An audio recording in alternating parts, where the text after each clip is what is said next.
We are back at the Grand Courtyard Marriott downtown Oakland. Nice Tim spot Kawakami's now. favorite nice spot. We nice were and posh. quiet. Nice and quiet. I know, right? We were posh 1 week in Palo Alto, but we're back in my stomping grounds in Oakland. And Steph Curry, who I just saw, by the way, leaving the practice court. Oh, did you? Driving out. Pretty late, too. He's not playing tonight. Nah, he's not playing. But I did have a conversation with Steph, and he is He caused a little stir there, Mark. It's so funny. I'm like, Steph, I'll see you in 2018. And he's like, why wouldn't I play if I'm 100% on Christmas Day? And I'm like, dude, what are you talking about? They've just put out the release. Yeah. You'll be reevaluated in a week, which is Tuesday, which means you're out Monday. He's like, but if I'm 100%, and he just wouldn't. No. He wasn't ready to say, I'm out for Christmas Day. And then I couldn't help but think, here we are again. We're back here. And no matter what, this is funny because this is the most chill season, right? If you have a cough, Steve is like, sit down, rest. And everybody gets He's going this. to rest me tonight, by the way. I'm Right? a little under the weather, but we're fighting through. Everybody gets this. Yep. And here's Steph trying with his ankle, of all things, in December. The more things change. Yeah, Isn't that funny, though? Yeah, but that's who he is. And I think it's also when he's talking to you because he's a little more comfortable in that moment. 11:45 at night? What was we that? ended at 11:45 yeah, at night. I know I got the message from you. Hey, I got Steph. I go, okay. I'm you asleep. got that I'm message because you asleep. totally didn't respond. I ignore anything after 11, basically, because I know it isn't going to come in for a while. Oh yeah, no, that was just telling you. That was just a heads up. I hope you weren't thinking it was 12:30. I knew that. That's why I shut it down. I'm glad you're well trained. I wasn't sitting there at 11:52 going, oh, "Where's Marcus's story?" But I think that he's still competitive. This is what makes him great. He doesn't want to sit. Doesn't want to say this big, huge national platform game that Draymond's making it back for, by the way, and that LeBron's out there, and the season sets up for this to be the big first game, and I won't be there. He wants to tell himself he's got a shot, even if he really knows that it's not. He wants to have that edge on him, and maybe a little chip on his shoulder, and maybe so when he gets back for the game after that or the game after that, there's a little edge to it. But that's good for him. It was good for Durant, by the way, to miss those games last year. Just kind of, oh, yeah, you guys still going to win without me? That's great, but you're going to be better with me. That whole thing drives these great competitors. I was wondering, I told Steph I don't want to see you before 2018. Like, for me, there's no point in him playing before the turn of the calendar. Just because it's a Christmas game, don't make it because it's the Christmas game, I'm going to make it questionable. No, but this is a big deal for them, right? This is the stage. I was thinking, what's the comp? Is this like playing on Thanksgiving Day in football? Yeah, or bigger. Yeah, it seems like it would be bigger than that. It's not quite playing in a playoff game, but it's probably the next best thing. Yeah, it's like that opening game, that opening Thursday game in the NFL, because it's just when everyone's like, oh, yeah, this counts. Now this is when it really counts. And it's Christmas, and they know, and they see the promos, and ESPN's talking about it, everybody's talking about it. It's the LeBron. It's just it's big. I understand it's big, but I just think that's the push and pull with Steph. He just doesn't want to write it off. He just he just doesn't want to do that. He wants to go through the process of fighting to get it back, and then maybe he won't play. Maybe Bob Myers has to restrain him from playing, but he won't play. How does Steve play this? Because Steve is like, you're not like Draymond said today after shoot around that he tried to play, and Steve was like, no, you're not playing. And like there's this line of you're my guy. I want to do things for you that you will like, right? He likes these guys. Remember Kevin Durant?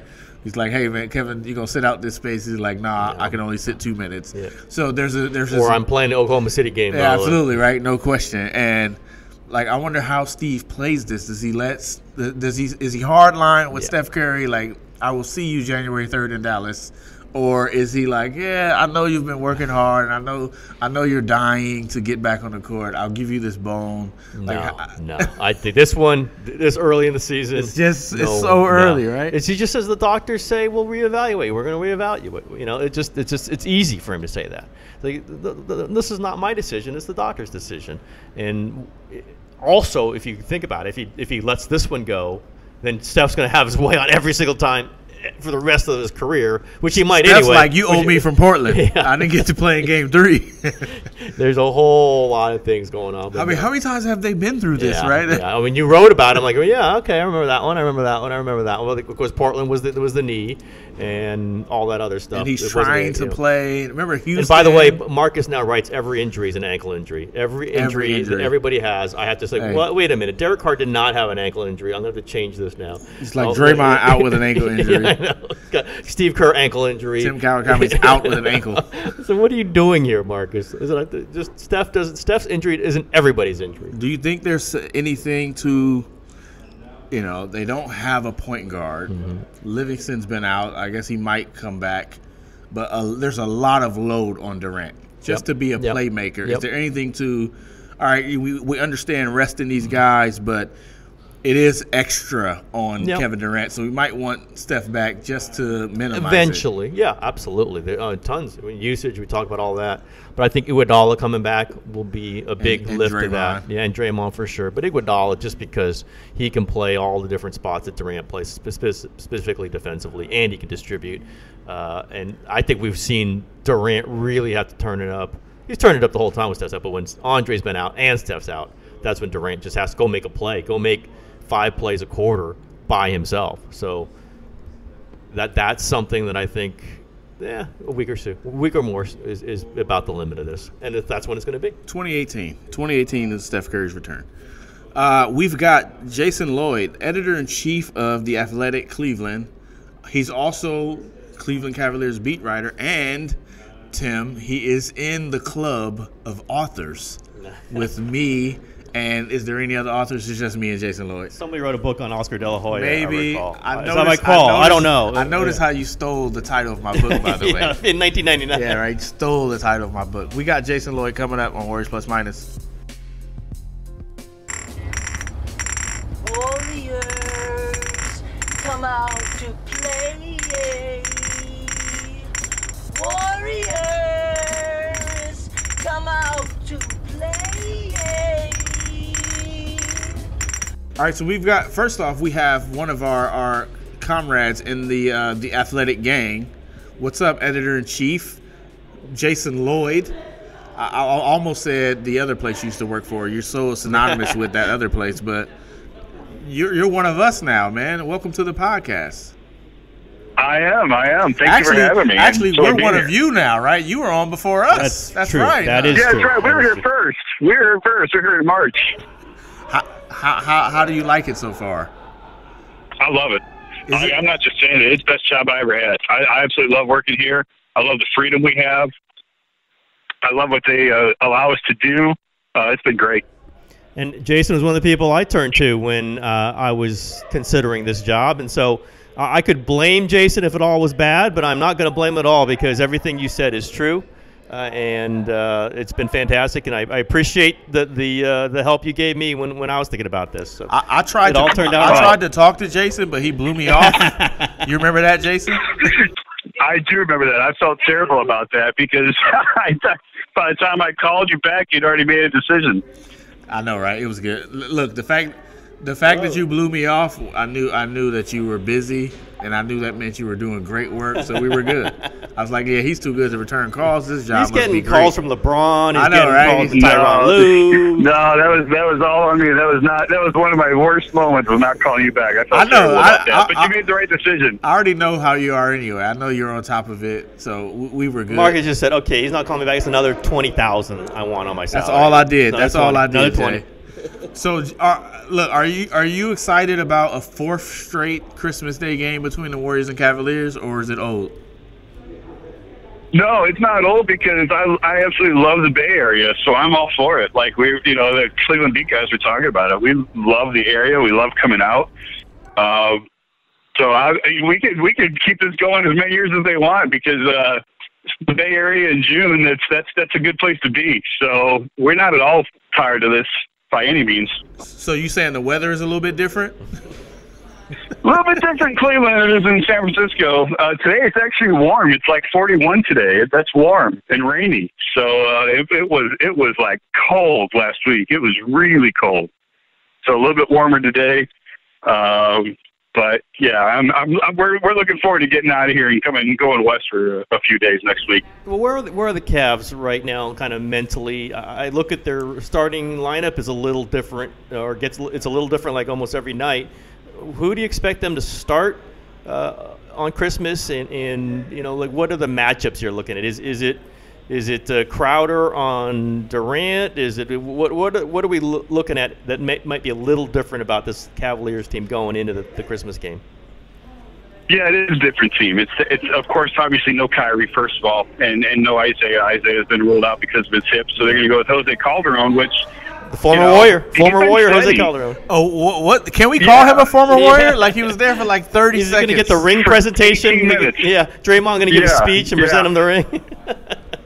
It's funny. I just talked to him last night. I haven't written it yet, but I just talked to him last night about that ordeal and how crazy it was for him. And really, he almost signed with Cleveland last year. He was like, the deal was done. He was coming here, and then Jared Williams worked his buyout in order to come here. So Jose got frozen out here, and then he was all set to go to Golden State. And then Kevin gets hurt, and he gets frozen out of Golden State. Yeah. So a really awkward situation for him last year. He's fit in really well here, very steady. Everyone knows he's not a good defender. That's well known. But he's shooting 50% on threes. He's a great catch-and-shoot guy. He can handle the ball well. Doesn't turn it over.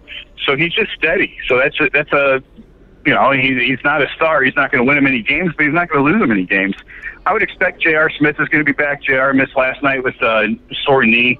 With all the time off, Cavs are done playing now, but Christmas. Last night was their last game, so they're off until Monday. All that time off, I would think J.R. Smith is going to be okay to go.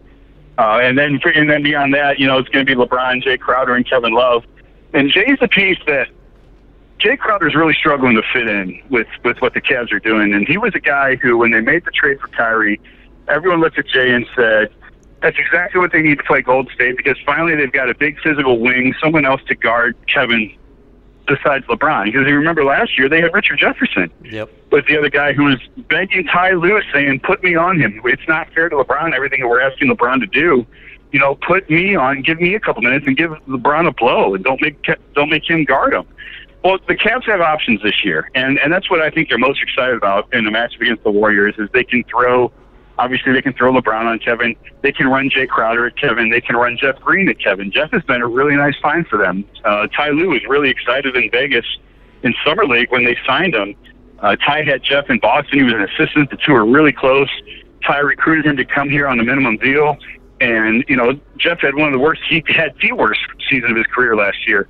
And we couldn't figure out why Ty was so excited to bring this guy here, and now we see it. He's a triple threat guy. He can dribble, pass, shoot. He's a big body. It's somebody else he can throw on Kevin.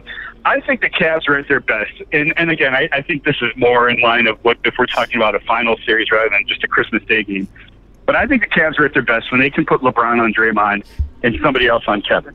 And I kept saying that all last year, and everyone kept telling me, no, you're wrong. They have to put LeBron on Kevin. They can't. And then finally, lo and behold, and I'm wrong more times than I'm right. Like, this is not me beating my chest, because I'm wrong more than I'm right, and I admit every time I'm wrong.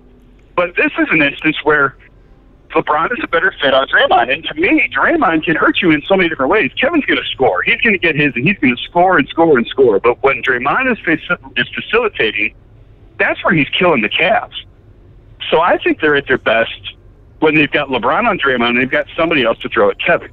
The problem is Jay has just not fit into the system. He's really struggled with this. I talked a couple weeks ago about it, and Jay said he comes from very rigid, structured systems. Rick Carlisle in Dallas, Brad Stevens in Boston, they have a certain way that they play, and everyone adapts to it. And Ty Lue is not like that. Ty is very much matchup-oriented, and it's game to game. And one night may be your night, and the next night's not. And Jay's having a hard time with that. He's having a hard time figuring out where he fits and what his role is. So I'm curious to see how he responds to what will obviously be the most intense game of the season that they've played. He has not played well this year. His shot's coming around a little bit, but he just hasn't played well. So I'm curious to see how he fits into this game. It's only one game. It's a Christmas game. But I'm interested to see how he fares against Kevin in this series, or in this game. What's really standing out to me, Jason, is this matchup. Even though they've met each other so much, it's still so different. There's so many new pieces, so many new elements. So we do kind of get some freshness to the series this time around. One of the parts that really – I'm really curious to see how it works out. I know Tristan Thompson just kind of got back from injury. His minutes are way down. Obviously, he's dealt with coming off the bench, but he's been a Warriors killer, right? He's been one of the unsolvable problems that they've had to deal with. They kind of figured it out a little bit last year, run him off the court a little bit, but do you see him kind of refinding his role against the Warriors, specifically in this game, or is he still kind of a guy that might be in, might be out? We don't know what we're getting from him.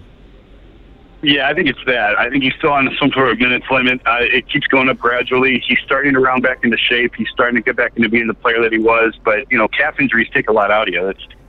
Some people think, like, what's the big deal with a calf injury? But they can really set you back, especially in basketball.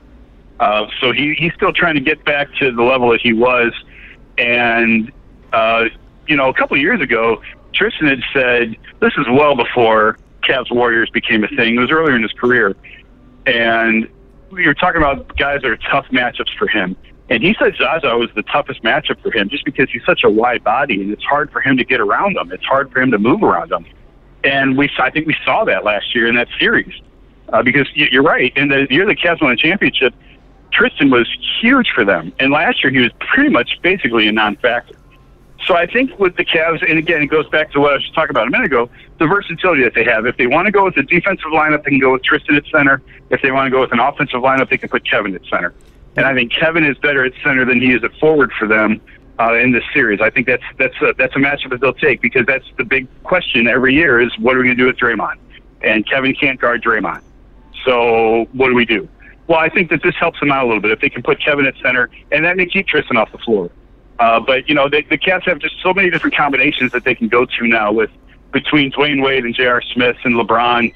Isaiah, if we're talking a final series, obviously not Monday, but in the final series, Isaiah, if he's healthy, Jeff Green, they just have more options to mix and match, whereas in the years past, the Cavs have been a very specialized roster. They had two guys who could dribble past the shoe, in Kyrie and LeBron, and everyone else who just stood there and waited for the ball. And it was very frustrating for Ty to coach that way, just because they just didn't have any creators. And I think now they feel like they've got a few more guys who can create for others. It's a little bit more flexible of a roster. So we'll see. We'll see. I don't know what to expect out of Tristan on Monday. I don't know how far along he is in his recovery. He looked really rough early, and he's had a decent game or two here lately. So I know he'll be ready to play Monday. These guys can say it doesn't mean anything, and I agree with that. What we see Monday has nothing to do with what we'll see in June, but it's still Cavs Warriors, and it's going to be an intensity level much higher than a normal regular season game. Let's say maybe even beyond Christmas, when Isaiah is in there, I assume he's starting. What's that second unit going to be, do you think? We've always talked when LeBron comes out, it's a minus. And they can't sustain it because he's got to come right back in, and that wears down LeBron. We're talking about maybe Isaiah, Wade, Jeff Green, Korver second unit. Is that how they're kind of looking at it? Maybe. Yeah, Isaiah's going to be the starter, and Dwayne has really taken to this running the second unit and having the ball in his hands. It allows him to play the way he's comfortable and used to playing. When he was starting, I talked to him a couple weeks ago about it, and when he was starting, he said, I'm just running up and down the floor. I'm not doing anything. I'm just running up and down the court for 26 minutes a night. And he said, I'm a rhythm player, and if I don't have the ball in my hands, then I can't get into a rhythm. And he wasn't touching the ball at all. He was not the first option. He was not the second option. And that was a hard adjustment for him. But now, bringing him off the bench, he is running that unit. So I would suspect that when Isaiah's back and healthy, the second unit you're going to see most often is Dwayne, LeBron. Ty likes to keep LeBron on that second unit. He brings him out. Might bring him out with a couple minutes left in the first quarter and put him right back in and run with the reserves. So I think the bulk of the second unit you'll see is Dwayne, LeBron, Jeff Green, as of now, Tristan Thompson, and Kyle Korver, and some combination of those five guys. Ty has talked all along about wanting to go 10 deep. And then he's kind of conceded at times that it's really hard to go 10. Now, remember, this is a Cavs team that couldn't go really beyond 7 in final series of the past. So they certainly have more depth about them now. I don't know that he's going to go that deep in a playoff series. I don't see him playing quite that many. But it's hard for me to pick out who's not going to play out of that group either, because Dwayne's going to be on the floor. We've already talked about Jeff's value to this team and how well he's playing. And Kyle. That's the guy I ain't buying it. Jeff Green's the one who's gonna be out. I ain't buying it. I ain't falling for the banana tailpipe, Jason. Well, here's the thing. So the knock on Jeff is he's going to play great for 3 games and then he's going to disappear for 2. That's been the knock on Jeff his entire career. But in the role that Kai has used him this year, in the limited minutes that he's had, we haven't really seen that. He's been fairly consistent. And I can tell you, like, Kai is a huge proponent of Jeff. So we'll see. You know, I'm not going to sit here and say 100% absolutely he's going to be in that rotation. We'll see. But he's played really well to this point, and he's had 1 or 2 clunker games, but no more than any normal NBA player. But, you know, when they sign him, that's what everyone told me is, you know, Jeff is so inconsistent. He looks like a star for 3, 4, 5 games in a row, and then he absolutely vanishes. And that's the frustrating part about him. But with the role he's in the minutes that he's been in, that hasn't been the case with him so far. Yeah, I'm gonna have to see it. He's got the talent. I have to see him put it together. Maybe he is. I was curious about, you know, LeBron's on pace for another 2,700 minutes.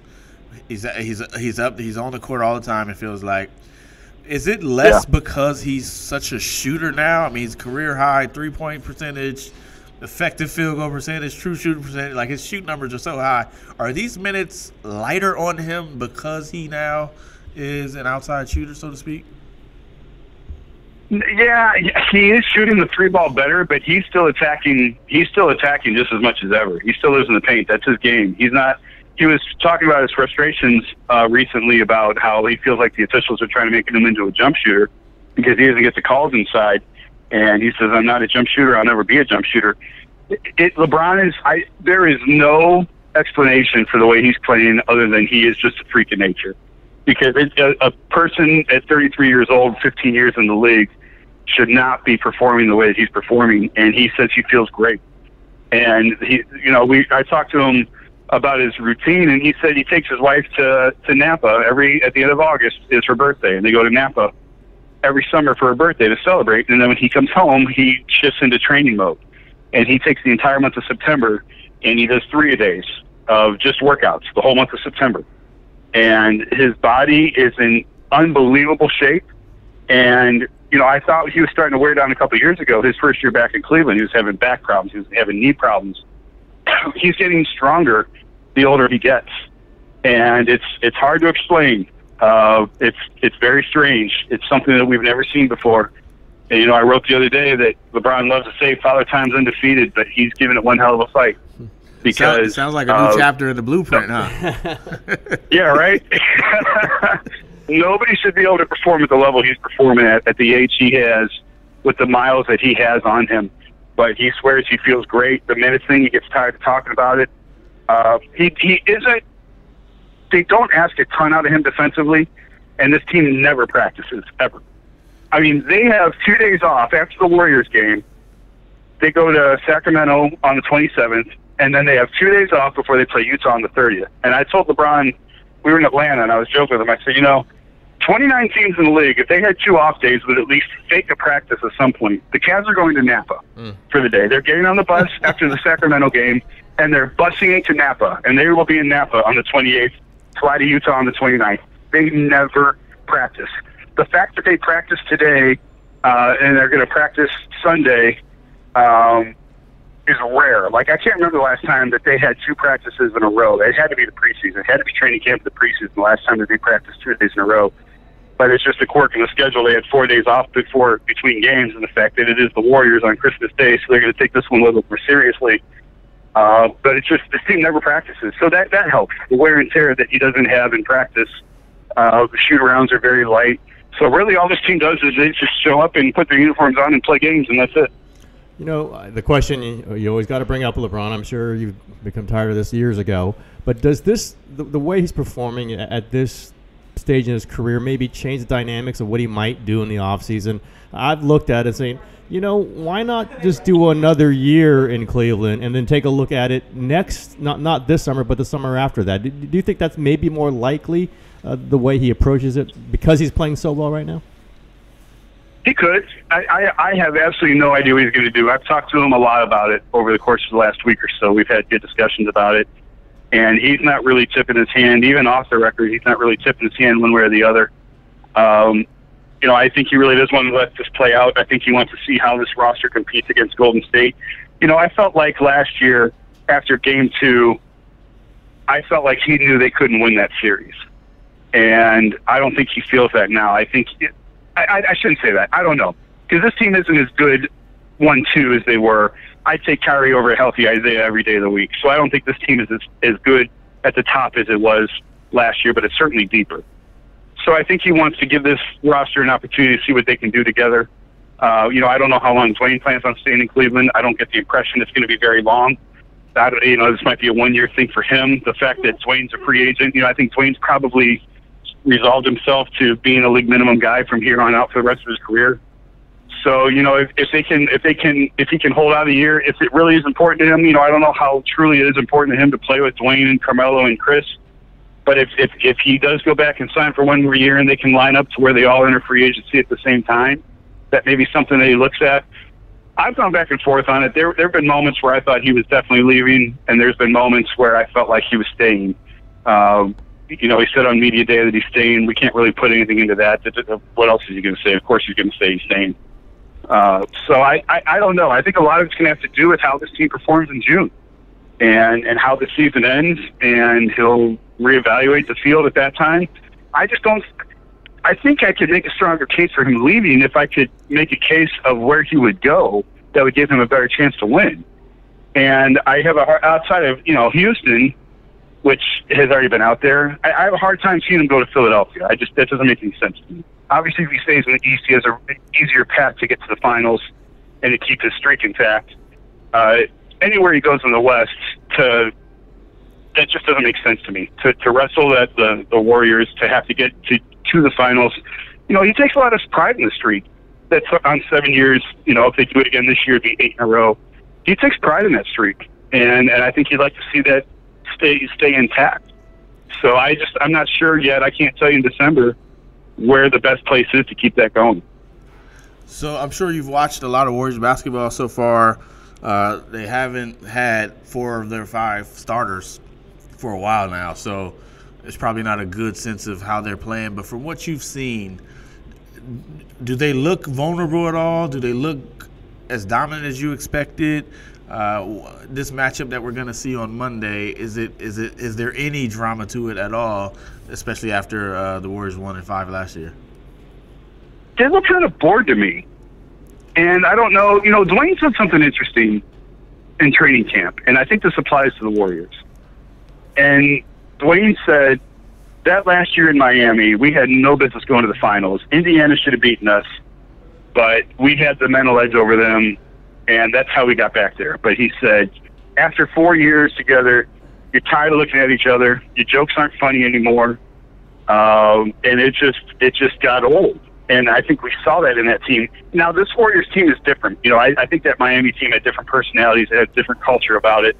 So I don't think it's apples to apples. But the fact that, they had Kevin in last year, that obviously gave them a huge jolt both on and off the court.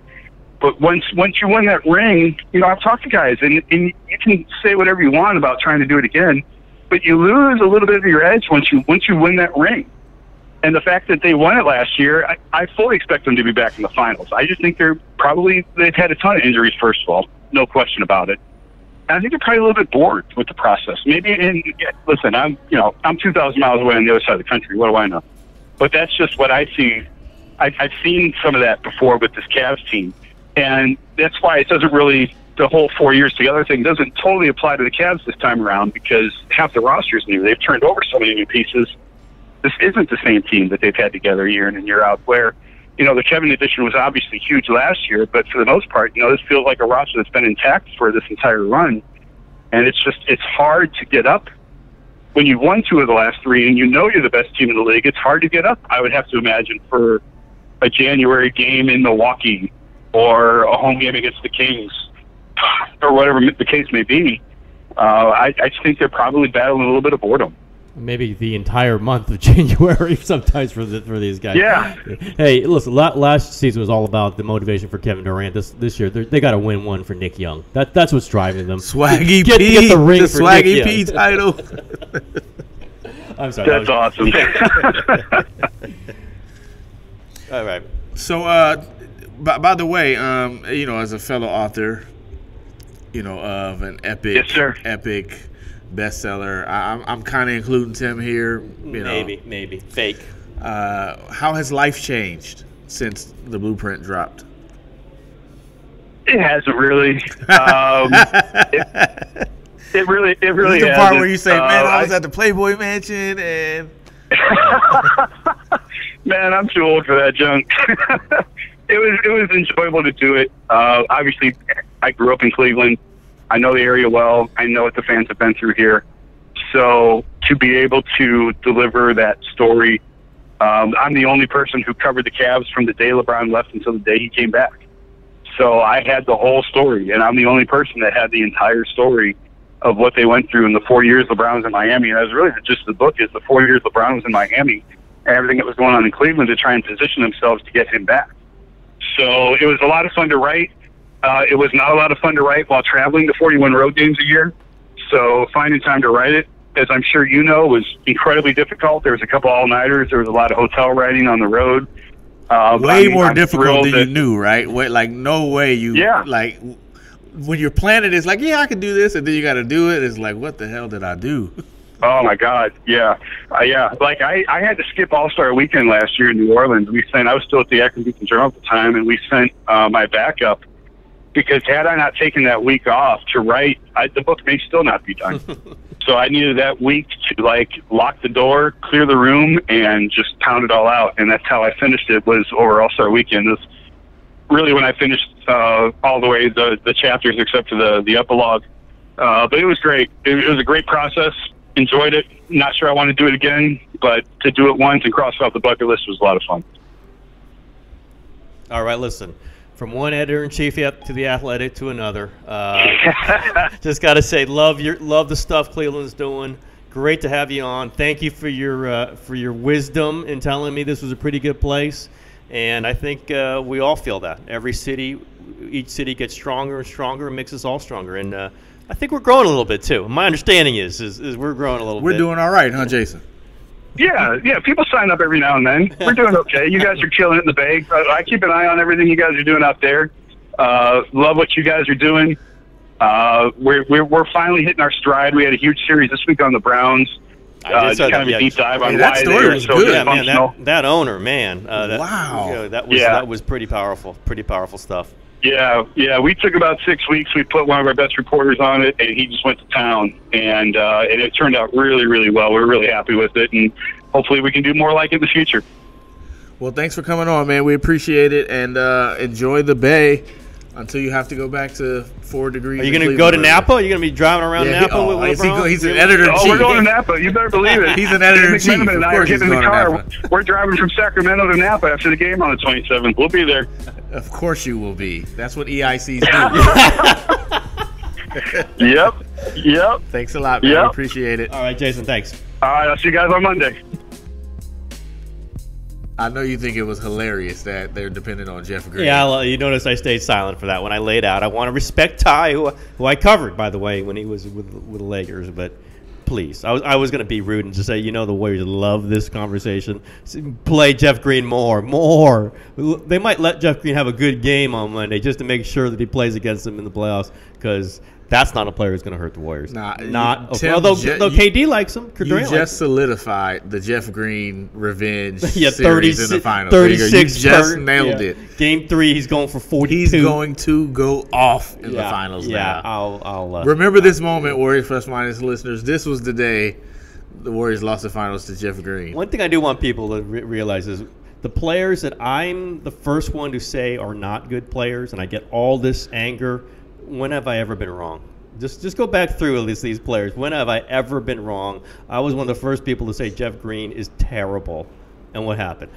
Derek Williams is a terrible player, not in the NBA anymore.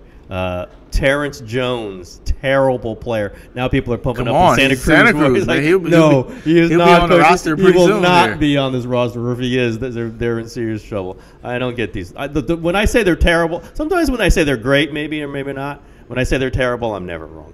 Ever. David Lee. David Lee's the only one. You love David Lee. Are you at all worried about Draymond?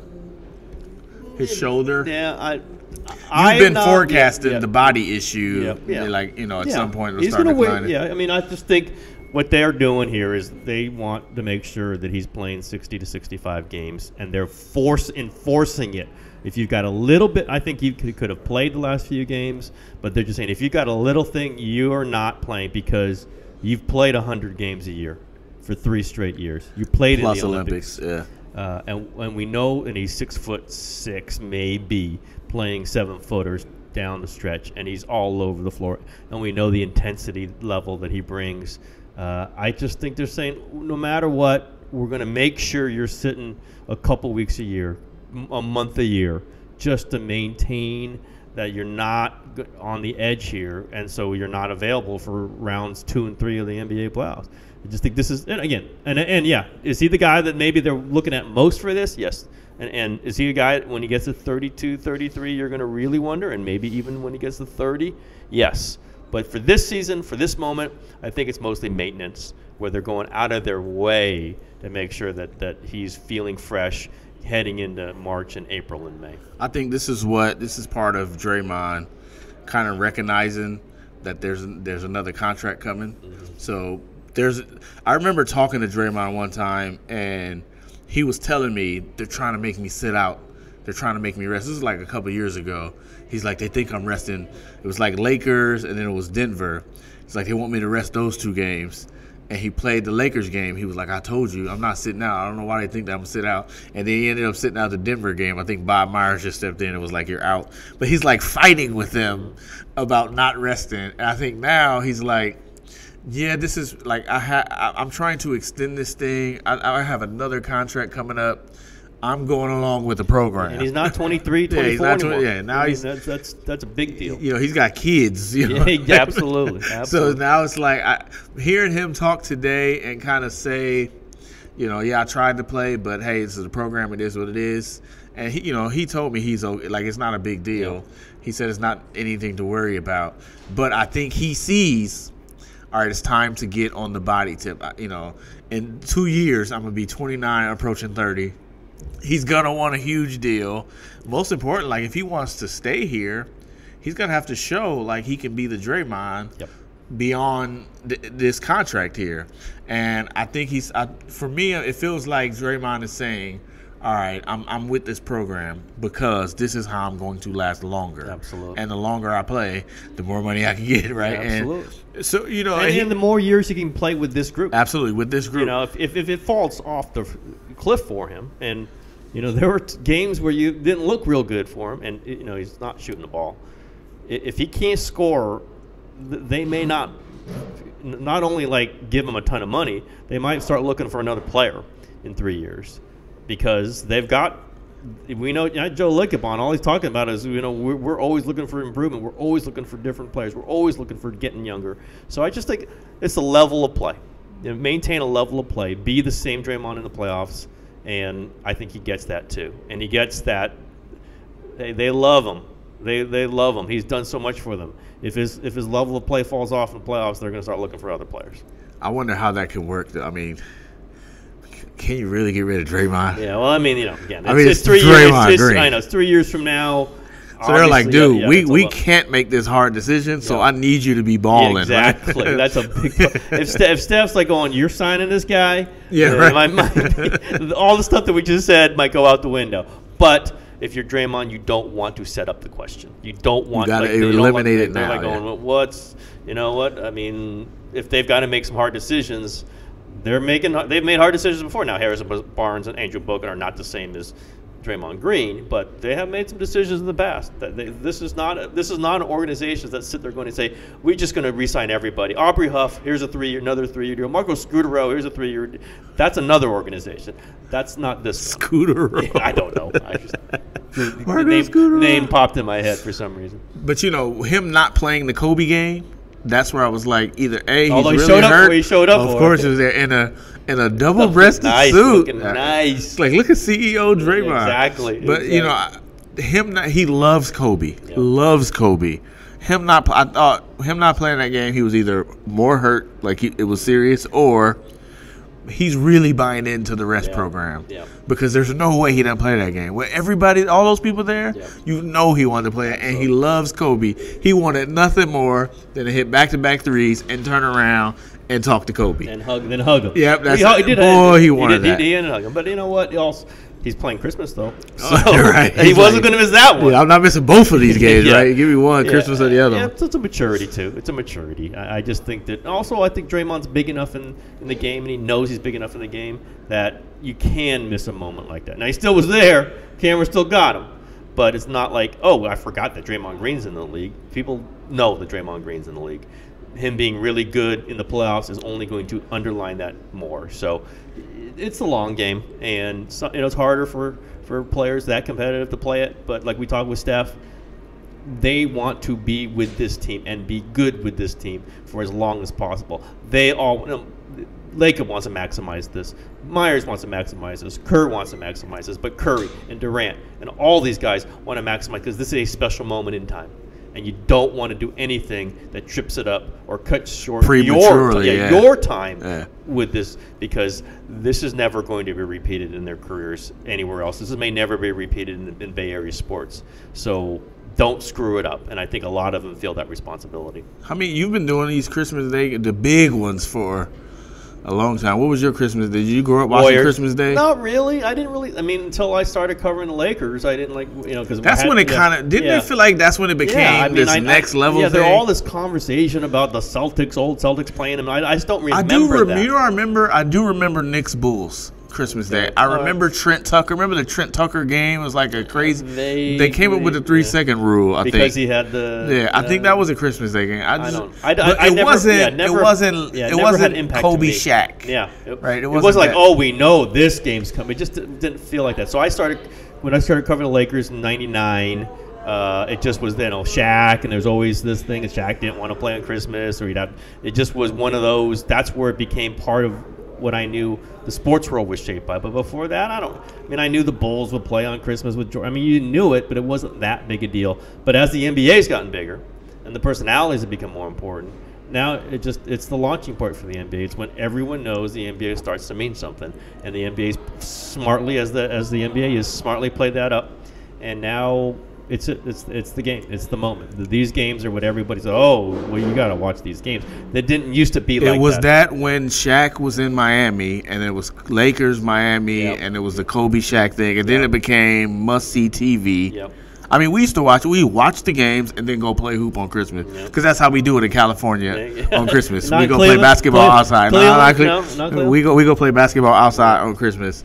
But now it's become this thing where Steph is trying to make it back. Draymond is back. Like, it's gonna be a big deal. I don't remember it being that. I don't. And plus, it has Warriors. We just didn't know. We didn't feel it because when we were growing up, there wasn't that. I remember the Warriors' first game. I remember it was the Blazers, and they got the night game. I was gonna be right. They got the night game because it was like the last game on TNT for Christmas, and the Warriors were so happy about this. They were like, we were in the Christmas day. That felt.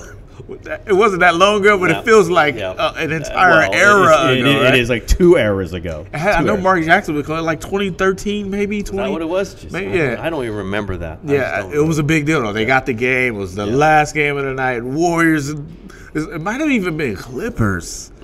I just remember they felt like, we made it. Like we're and now they're like the number one show. Yeah, they're playing. Are you coming to that game? I am not going to that game. You are. It's a noon game. You can make it. I got to edit the site on Christmas, so that's what I'm doing. Oh, that's right. There's a football game. There's football game. There's a lot of things going on. So no, I cannot go to that game. Whatever, editor-in-chief. What am I doing? I'll be there. I will be there. All right, Warriors Plus Minus. Thanks for joining us. Until next week, we are out. See you.